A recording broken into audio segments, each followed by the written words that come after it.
बिस्मिल्लाहिर्रहमानिर्रहीम बिस्मिल्लाहिर्रहमानिर्रहीम अल्लाहुम्मा सल्लि व सल्लिम मुबारक अला सय्यिदिना मोहम्मद व अला आलि मोहम्मद। बहुत आबले हैं उसके पाँव में, बहुत आबले हैं उसके पाँव में, लगता है नेक बख्त उसूलों पे चला होगा। आज बड़ा अजीब लगा, नैब अमेंडमेंट्स पे केस था और वो शख्स जिसको पूरी कौम ने मैंडेट दिया कि पाकिस्तान के तमाम चोरों का एहतसाब करो, अफसोस की बात है जिसको कौम ने एहतसाब करने भेजा उसको गोलियां मार के जेल में डाल दिया है और आज वो जेल से सुप्रीम कोर्ट को एड्रेस करेंगे। वो शख्स जो करप्शन के खिलाफ था और है और रहेगा, वो शख्स जिसने इंसाफ की तहरीक चलाई, वो शख्स जिसने ये कहा था और जिस पे आज भी कायम है कि इंसाफ का निज़ाम एहतसाब सरेआम। ये देखो एहतसाब सरेआम, जिन पे करप्शन के चार्जेस थे पहले में ला के निकल गए बाहर, फिर वापस आ गए रजीम चेंज की सूरत में इख्तिदार में, and they change the very law through which they were prosecuted.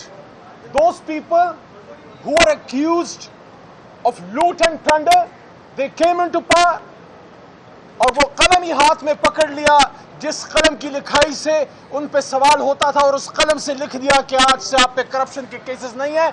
और जो शख्स करप्शन के खिलाफ निकला था जहाद के लिए, देख लो अडयाला में आज वो वीडियो लिंक से अपनी सुप्रीम कोर्ट से खिताब कर रहा है। ये करते हैं हम पाकिस्तान में उस शख्स से जो एहतसाब की बात करता है, ये करते हैं हम पाकिस्तान में उस शख्स से जो इंसाफ की बात करता है। आज वो लोग जो पिछले 40-45 साल से इख्तिदार के सिंहासन पर बैठे रहे, आज भी बैठे हैं। और अफसोस की बात है कि आज उस फ़िरौनियत को देखिए कि इख्तिदार के सिंहासन पर बैठ के कहते हैं कि पाकिस्तान की जुडिशरी में काली भीड़ें हैं। उनको सिर्फ यही कहना चाहते हैं, सुबह सुबह आईने को देख लें, एक काली भीड़ पाकिस्तान की सियासत की तारीख की आपको नजर आ जाएगी। आज इमरान खान साहब को लाइव टेलीकास्ट किया जाना चाहिए था। मैं समझता हूं कि एक मोहतरम जज साहब की इंटरवेंशन के बाद जब उन्होंने कहा कि लाइव टेलीकास्ट होनी चाहिए, उसके बाद लाइव टेलीकास्ट इमरान खान साहब का हक था। बसद एहतराम, तमाम एहतराम मलहूज़ खातिर रखते हुए मोहतरम चीफ जस्टिस साहब, आपने फरमाया कि ये केस नेशनल इंटरेस्ट का नहीं है या अवामी पब्लिक इंटरेस्ट का नहीं है, फिर नैब क्यों खिला है? नैब का काम है वो पैसा वापस रिकवर करना जो अवाम का है। अगर ये लूट और प्लंडर किसी की जाती जायदाद की है तो फिर पब्लिक इंटरेस्ट का तो केस नहीं है। लेकिन अगर नैब का काम लूट शुदा माल, अवामी माल जो लूटा गया है उसको रिकवर करना है, फिर तो पब्लिक इंटरेस्ट है। फिर तो इमरान खान साहब को लाइव टेलीकास्ट किया जाना चाहिए था। पूरी कौम इंतजार में थी और आज इमरान खान साहब अगर बात करते, कौम उसको सुनती। इमरान खान साहब ही इस वक्त चाहते हैं जो जुडिशरी मजबूत हो, वही उन 6 जजेस और तमाम जुडिशरी के पीछे हमारी तहरीक खड़ी है जो जुडिशरी की आज़ादी के लिए खड़े हैं। तो हम समझते हैं कि इमरान खान साहब को आज लाइव टेलीकास्ट में दिखाया जाना चाहिए था। बल्कि पिछली मुलाकात में मेरे सामने सुप्रीम कोर्ट का नोटिस उनको उस पेशी में सर्व हुआ अलकादर ट्रस्ट में, और खान साहब ने मेरे सामने लाइन लिखी जिस पे उन्होंने बिल्कुल कहा कि मैं अटेंड करना चाहता हूँ कोर्ट को और इन पर्सन करना चाहता हूँ।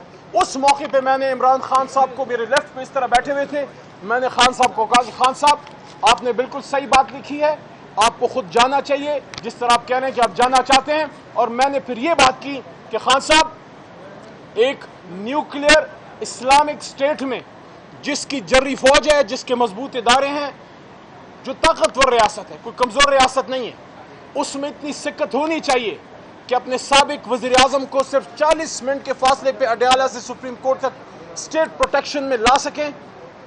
वो आना चाहते थे, आज उनको हुकूमत लेके नहीं आई।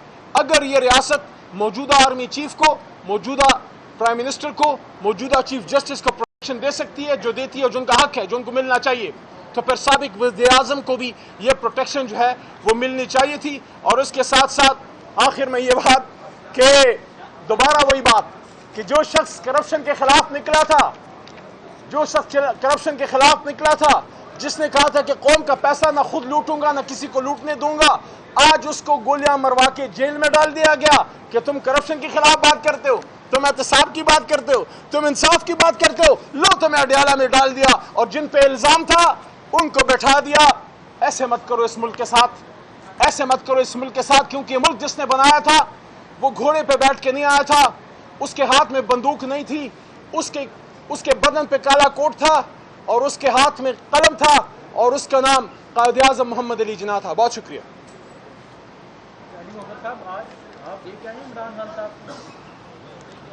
خان صاحب ماشاءاللہ پہلے سے زیادہ فٹ اور زیادہ تندرست، تھوڑا سا ان کو انتظار کرا رہے ہیں تو تھوڑی سی بے چینی مجھے نظر آئی، لیکن جب انہوں نے گفتگو کی تو وہی کانفیڈنس، آج اگر ان کو موقع دیا جاتا گفتگو کا تو اچھا ہوتا، لیکن انشاءاللہ یار زندہ صحبت باقی، بڑا صبر ہے ہمارے لیڈر میں، ہم میں بھی ہے انشاءاللہ۔